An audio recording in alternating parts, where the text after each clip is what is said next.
Pwede bang magtanong ng hindi agad tinatawag na masama? Naguguluhan kasi ako eh.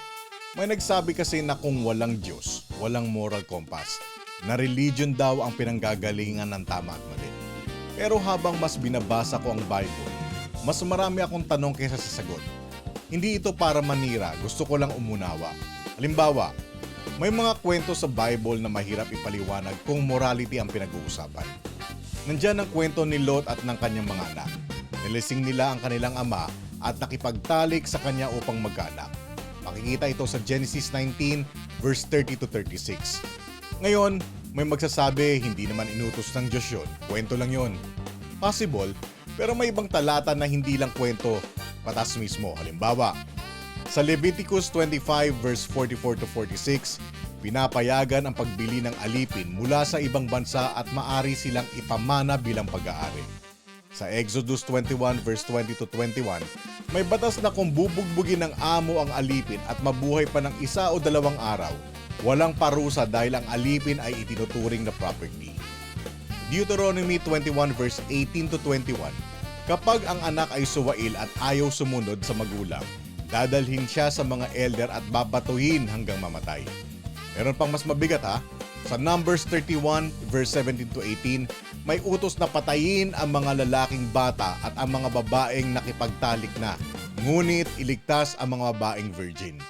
Sa 1 Samuel 15:3, may utos na patayin ng lalaki, babae, bata, sanggol, pati mga hayop. Ngayon ang tanong ko lang, kung ang Bible ang ultimate source ng moral compass, paano natin ipapaliwanag ang mga talatang ito? Hindi ko sinasabing wala nang mabuti sa religion.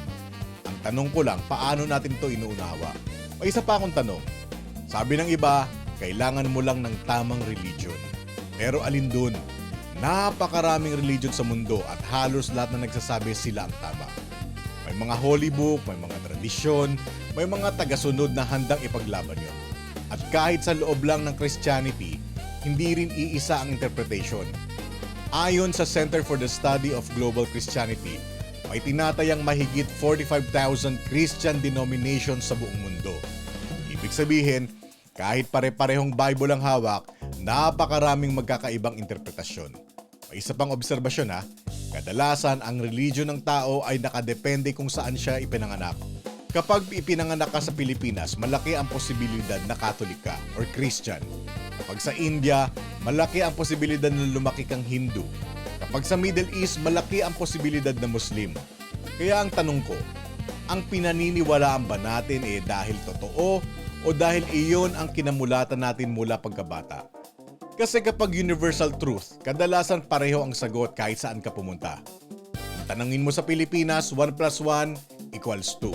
Kung tanungin mo sa China, 1 plus 1 equals 2. Kung tanungin mo sa Russia o Norway, 1 plus 1 equals 2 pa rin. Ganon din ang gravity. Kapag nahulog ka sa puno sa Pilipinas, babagsak ka pababa. Kapag nahulog ka sa Norway, pababa pa rin. Pero kapag religion ang pinag-uusapan, libo-libo ang magkakaibang sagot. Dito lalo ako naguguluhan Kasi ang Christian God madalas inilalarawan na may 3 katangian. Omnipotent, all-powerful, omniscient, all-knowing, omnibenevolent, perfectly good. Kung omniscient ang Diyos, alam niya ang lahat bago pa mangyari. Kung omnipotent siya, kaya niyang ipigilan ang anumang mangyari. At kung omnibenevolent siya, lubos siyang mabuti. Kaya ang tanong, kung alam mo na ang mangyayari bago pa ito mangyari, bakit mo papahihintulutan? Kung alam mo may mapapahamak, bakit mo pa gagawin? Kung alam mo na magkakaroon ng tukso, pagbagsak, pagdurusa at impyerno para sa iba, bakit itinuloy pa rin ang sistemang iyon? Kung all-knowing ka, alam mo na. Kung all-powerful ka, kaya mong pigilan. Kung omnibenevolent ka, bakit hindi mo pinigilan? Alam ko rin na may magsasabi rito, free will kasi. Narinig ko rin ang argument na yon, pero may isang bahagi sa Bible na nagbibigay din sa akin ng tanong. Sa kwento ni Pharaoh sa Exodus, may mga talata na nagsasabi ang Diyos mismo ang nagpatigas ng puso ng Pharaoh. Sa Exodus 4:21, sinabi, I will harden his heart. Sa Exodus 7:3, sinabi rin na I will harden Pharaoh's heart. Sa Exodus 9:12, malinaw na the Lord hardened Pharaoh's heart. At sa Exodus 10:1, sinabi ulit na hinarden ang puso ng Pharaoh at ng kanyang mga opisyal. Ngayon dito ako nagtataka. Kung Diyos mismo ang nag-harden ng puso ni Pharaoh, nasaan ang free will doon? Kung pinatigas ng Diyos ang puso niya, paano natin masasabi na malaya siyang pumili? May paliwanag dito ang mga theologians. Oo, may nagsasabing matigas na talaga ang puso ni Pharaoh at pinabayaan lang ng Diyos yun. May nagsasabi ring bahagi iyon ng mas malaking plano. Pero para sa isang taong nagbabasa lang ng teksto, natural lang na magtanong, kung may free will ang tao, bakit may talata na nagsasabi ang Diyos mismo ang nag-hard ng puso ng Pharaoh? May isa pa akong napansin habang nagbabasa ako ng Bible. May mga talata na nagsasabing ang Diyos ay hindi nagbabago. Sa Malakay 3:6, "For I, the Lord, do not change." Sa Hebrews 13:8, "Jesus Christ is the same yesterday, today, and forever." Sa Revelation 22:13, "I am the Alpha and the Omega, the beginning and the end." Kaya may tanong din ng iba, kung hindi nagbabago ang Diyos, bakit tila iba ang ilang kautosan sa Old Testament kumpara sa New Testament? Halimbawa ang genealogy ni Jesus. Makikita ito sa dalawang bahagi ng New Testament, Matthew 1:1-16 at Luke 3:23-38. Magkaibang listahan ng ninuno pagkatapos ni David. Sa Matthew, ang linya ay dumadaan kay Solomon. Sa Luke, dumadaan ito kay Nathan. May iba pang detalye na hindi pareho. Sa Matthew, ang ama ni Joseph ay si Jacob. Sa Luke, ang ama ni Joseph ay si Heli. May iba-ibang paliwanag dito ang Bible scholars, pero para sa ibang nag-aaral ng teksto, ito ay isang halimbawa ng complexity at biblical interpretation.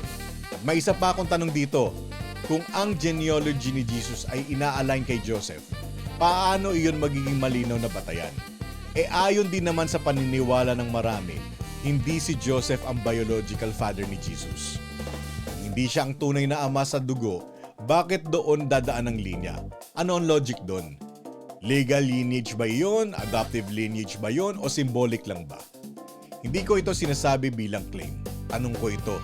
Kasi kung may makakasagot, gusto ko ring marinig ang paliwanag. May isa pang tanong tungkol sa Genesis. Sa Genesis 1, ang sequence ay tila plants, animal, humans. Pero sa Genesis 2, iba ang dating ng pagkakalahad ng kwento.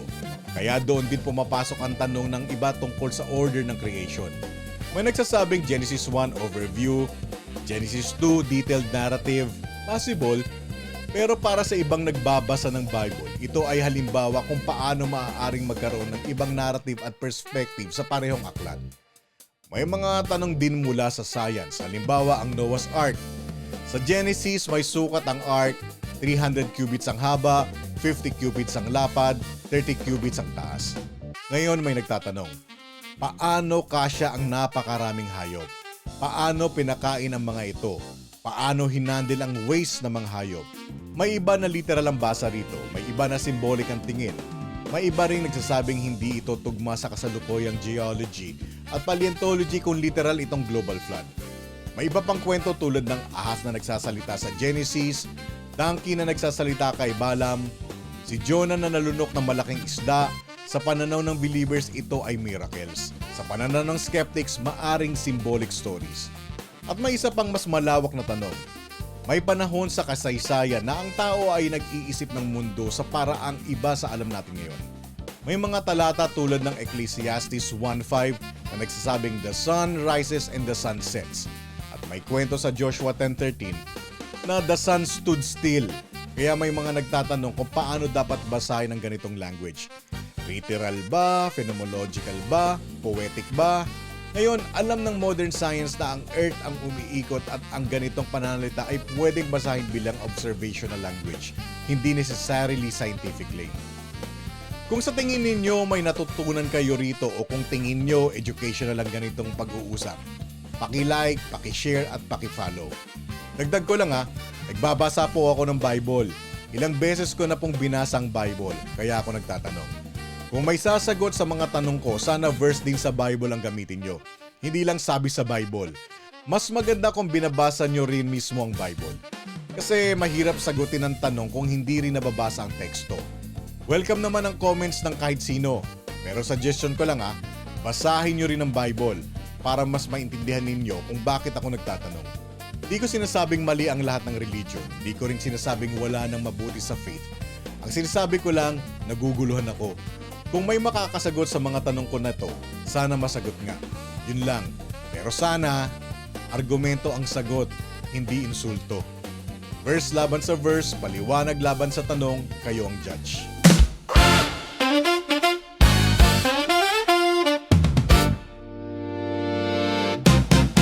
Let's shift.